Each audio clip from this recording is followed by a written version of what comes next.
Nothing left on Earth except the fishes. A review follows this.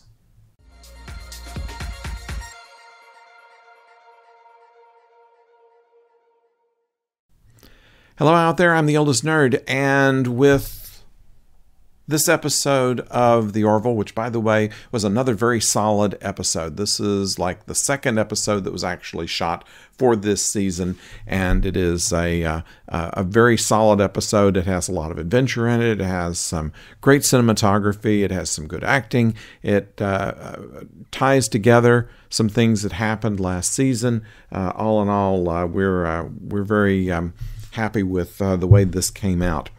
As you recall, Lieutenant Janelle Tyler, who joined the ship as a stellar cartographer specializing in dark matter, has taken a liking to the captain. And by this time, the captain and her are dating, and the title of the episode comes from a line in The King and I, which is something that they're watching early on in the episode.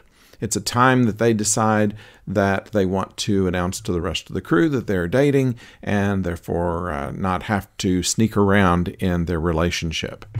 And in doing so, they are deciding to take some time off that Ed has coming to him. He hasn't taken any time off since he took command of the ship.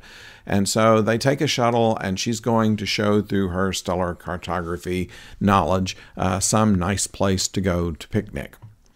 And so as they go to a rather beautiful place, and it's the special effects are rendered very well, we come upon a Krill marauder, and they are ambushed. As it turns out, they're both captured, put in separate cells, and by threatening to torture Janelle, Ed gives away information that might be useful to the Krill.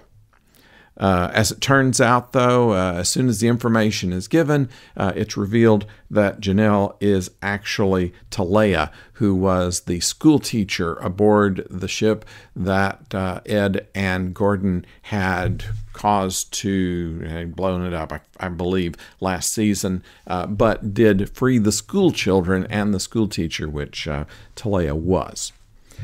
However, she wasn't very grateful for that at the time and was able to get away from Union custody and made it her mission, shall we say, to make herself look human, to capture this particular captain and bring him to his knees in front of the Krill and to give away important information to the enemy.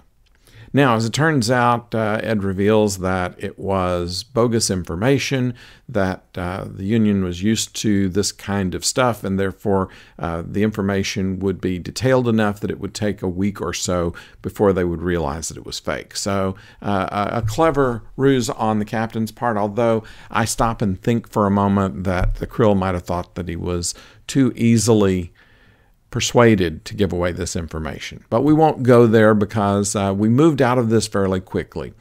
Just as the reveal of Talea comes, we have an attack by a new race, and we find out that the Krill have other enemies. They're not only going after the humans, but also going after a race called the Choctaw, who have decided that they don't like the fact that the Krill thinks that whatever belongs to them should belong rightfully to the Krill. And so they go into an attack of them. They destroy their ship, and Ed is able to wrestle a gun away from the guard and takes Talea, who he still has some feelings for, to an escape pod, and they get off the ship. The escape pod lands roughly. He is found on the ground with a big bump on his head, and now she has the weapon pointed at him and threatening to kill him if he doesn't do everything she says. Now, they brought along an emergency beacon, but because of gobbledygook, it has to go to the top of a mountain before it'll work. So they're going to have to travel a long way in order to get there, while still being hunted by the Choctaw, who have come following their escape pod on the planet.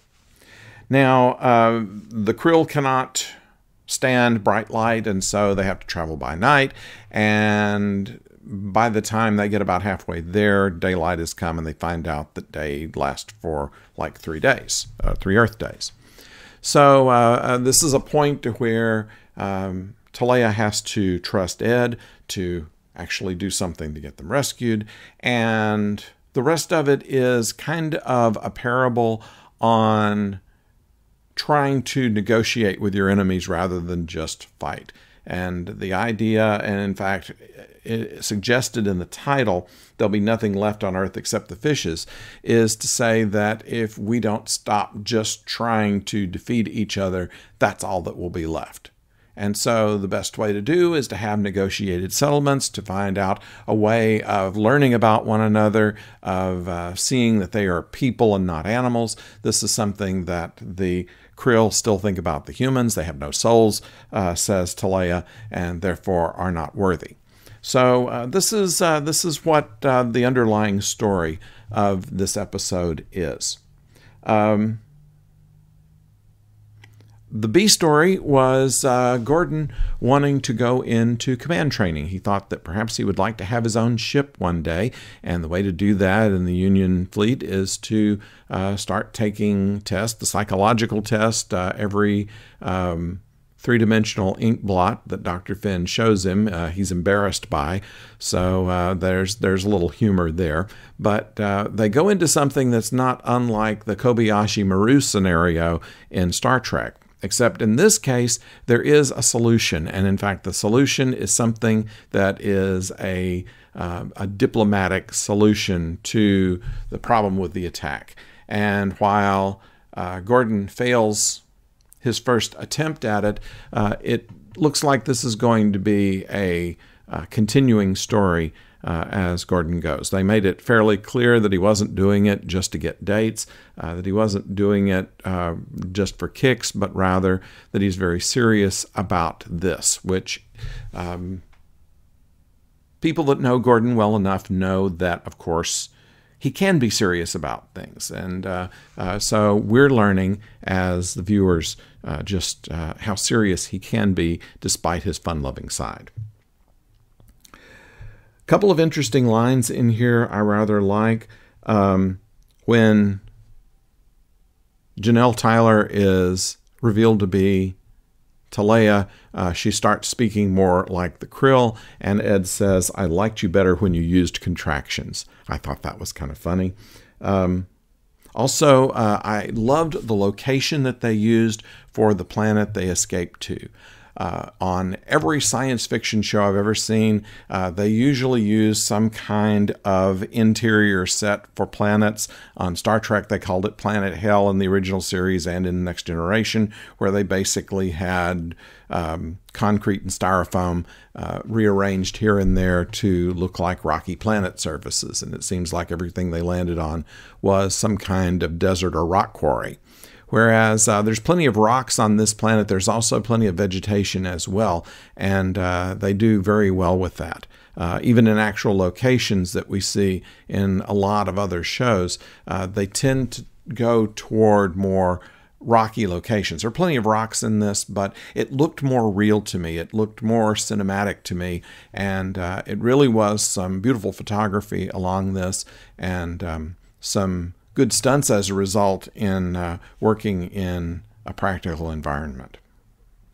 So I'd like to know what you think about this episode of The Orville. I'll have to say that I enjoyed it. I think that it may not hit the heights of last week's episode, but it's still one that I'd want to watch again, and that's saying a lot for any show these days. If you can watch it again, it's worth having. So let me know what you think in the comments, and of course, if you've not subscribed already, we'd ask you to do so. So until next time, don't go far.